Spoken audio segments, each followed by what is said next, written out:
Je sors avec le mari de ma sœur depuis 7 ans déjà. Ces mots brûlent dans ma gorge chaque fois que j'y pense.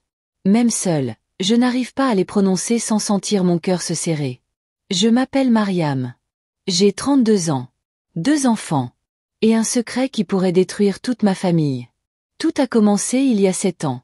Ma sœur enfin, ma demi-sœur Safi, m'avait tendu la main.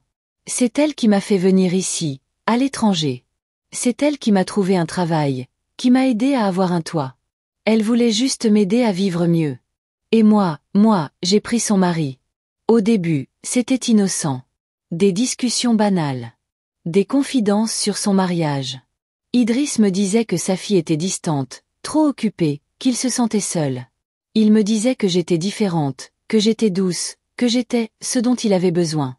J'ai résisté. Quelques jours. Puis quelques semaines. Et puis, j'ai cédé. Les premières fois, c'était comme un secret excitant. On se voyait en cachette. On se jurait que c'était juste temporaire, que bientôt il prendrait une décision. Puis les mois sont devenus des années. Et 2 enfants sont venus. Mes enfants, mais aussi les siens. Sauf que pour le monde entier, ils n'ont pas de père. Chaque week-end, il vient chez moi. Il joue avec eux, me serre dans ses bras, me dit que bientôt, on vivra ensemble. Et chaque lundi, il retourne chez elle. Safi n'a jamais eu d'enfant. 8 ans de mariage et le ventre vide. Moi, je croyais que ça rendrait la séparation plus facile. Mais non. Peut-être qu'il a pitié d'elle. Peut-être qu'il a peur du scandale. Peut-être qu'il aime les deux. Je vieillis. J'ai 32 ans. Mes enfants grandissent. Ils commencent à poser des questions. Où est papa? Pourquoi il ne reste pas dormir? Je leur mens. Chaque fois. Et chaque fois, ça me brise un peu plus. Mais ce qui me tue, c'est quand Safi m'appelle.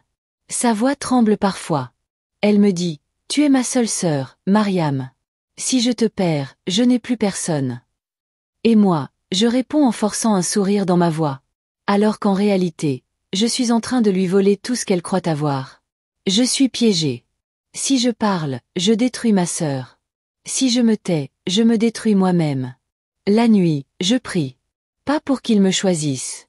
Mais pour que, d'une manière ou d'une autre, cette histoire finisse. Parce que parfois, aimer quelqu'un, ce n'est pas le garder pour soi.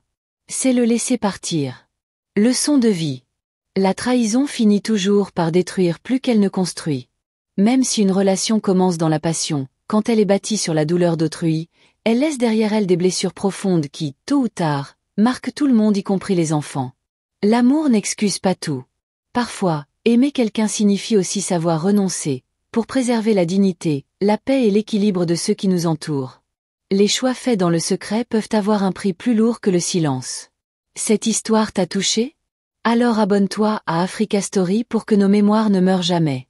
Chaque like, chaque commentaire, c'est une parole d'ancêtre qui revient à la vie.